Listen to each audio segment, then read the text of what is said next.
Let's look at a new product on the market named DocAccess. And we're currently on the DocAccess sales page. We're looking at a frequently asked question: what accessibility standards does DocAccess follow?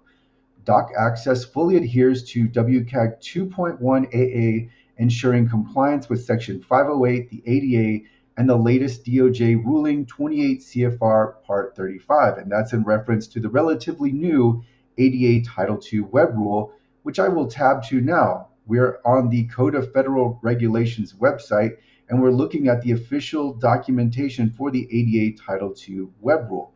Now, as a covered entity, you're not going to read through this entire web rule, but we do want to make sure that we are aligned with the web rule. And I'm scrolling through it now just for effect because it goes on and on. There's a lot of words to get through, and it's just going to take you a long time. But the point is, we want to align with the requirements in the web rule. So now I'm going to tab to the ADA.gov fact sheet for the web rule, and this distills and simplifies that language that we were just looking at in the Code of Federal Regulations. So this is very dense, this is very long, it would take a long time to get through, but now we have this fact sheet, which is extremely helpful because it lays out exactly what we need to do. But if we don't understand anything or we need additional context, we can look to that official documentation. So in here, as I've said, there are the requirements, there are the exceptions, there's all the information you need to know about compliance with this new ADA Title II web rule. So you need to read this page. It takes about 20 minutes to get through. You'd want to read it a few times, but this tells you all of the important information, such as the deadlines, who is covered, etc. All right, so now we get to DocAccess. And so what DocAccess is conveying is that we can take your PDFs and convert them instantly so that you are compliant with this new ADA Title II web rule. And not only that, but these other laws as well. But really here, the focus will be on the ADA Title II web rule because most of the entities covered under this web rule have many PDF documents. And that's not nearly as much the case with ADA Title III compliance, where there is no official web rule, and instead we're just working off of best practices, and it's really a gray area in the legal space. But what's not a gray area is what's necessary for ADA Title II compliance. So we know that our web content needs to be WCAG 2.1 AA conformant, and web content includes PDFs. All right, so given that, we have here DocAccess fully adheres to WCAG 2.1 AA guidelines, which sounds good, but what DocAccess does is it creates a transcript version, an accessible transcript of the PDF that's hosted online. And this is me reading from the sales page and really extracting information from the sales page. But that's what we have here. Instantly make all of your website's documents accessible. So it says, it reads your same documents transcribed, searchable, translated, and fully WCAG 2.1 AA compliant. But if we go down on the sales page, we're going back to the frequently asked questions, we have this one question: do I still need to remediate my PDFs? The answer, surprisingly, is no. And they write no, since DocAccess creates a fully compliant, accessible HTML transcript of your PDFs. This qualifies as an alternative format under ADA guidelines. Therefore, your original PDFs don't require separate remediation. We have found that users with disabilities typically prefer this interactive format on the website itself, enabling quick navigation and immediate responses to their queries. So we can throw out that last sentence because it does not matter. We are looking for compliance with this ADA Title II web rule. Remember, we want to align with exactly what is required. And just because a product bestows upon itself that it makes PDFs or anything else ADA compliant, it doesn't mean that that's the case.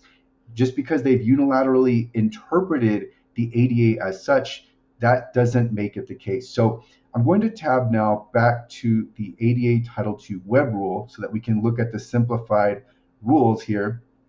And the general rule is that we need to make our web content WCAG 2.1 AA conformant. And again, documents are considered a part of web content.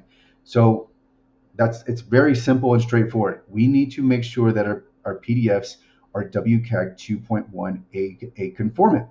Now, there are exceptions. So it's not that we necessarily have to make all of our documents WCAG 2.1 AA conformant, but we do need to follow that rule generally, or that requirement generally.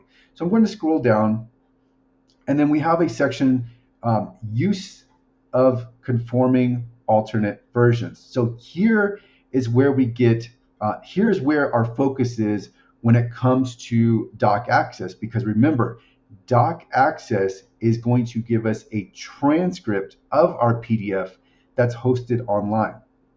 So let's read through this. It's very, very important here. Use of conforming alternate versions. Sometimes a state or local government tries to have two versions of the same web content or content in a mobile app. One version that is not accessible and another version that is accessible and provides all of the same information and features. The second version is called a conforming alternate version. Usually, state and local governments should not have a main web page that is inaccessible and a separate accessible version of the same content, because people with disabilities should get equal access to that content on the same page.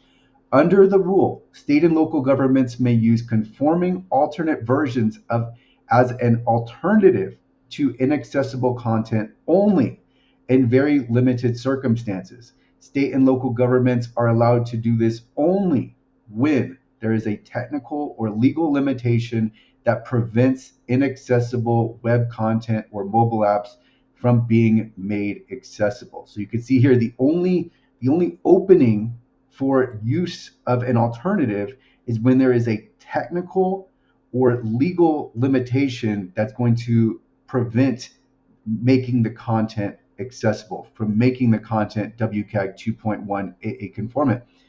And in most cases, that's not going to be the case. We're not going to have a situation where there's a technical or legal limitation to making our actual documents accessible. So this does not, when we look at this, we can't reconcile this one frequently asked question here. Do I still need to remediate my PDFs? No. And it's like, well, what is your underlying basis for stating no? And it says, since DocAccess creates a fully compliant, accessible HTML transcript of your PDF, this qualifies as a quote unquote alternative format under ADA guidelines. All right, so if we go back to the ADA Title II web rule, we can see that that is not the case unless there's a technical or legal limitation. So, but going back to the flow that I was going through, starting with the official documentation, we have this official documentation. This sets out everything that we need to do, all of the requirements that we need to have in place for compliance. Then we move to this distilled, simplified version that helps us bring forward all of those requirements in bullet point form and really explain everything in plain English for us. And then we have DocAccess, which is a product that purports to take care of our online PDFs and make an accessible transcript version of that PDF available on a web page. And even though there are some nice features in DocAccess, remember, we're not looking to create an alternative version. We need to make the PDFs that we have accessible.